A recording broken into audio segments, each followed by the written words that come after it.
Hey, ¿qué tal? Aquí Edgar Andrew en Step One de Volkswagen de Volkswagen Beach para enseñarles a setear su teléfono con el Bluetooth en el Golf R.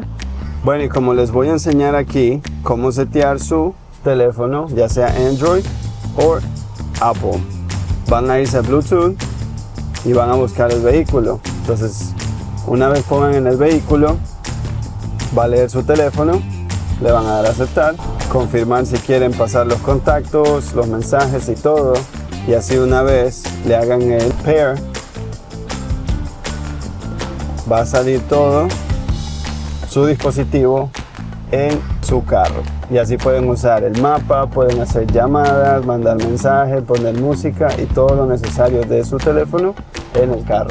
Espero les haya ayudado mucho esto para setear sus teléfonos en el Golf R que tenemos acá. Cualquier dudas o preguntas que tengan me pueden aquí alcanzar a Edgar Andrew en Step One Volkswagen en Volkswagen Beach. Pasen un buen día.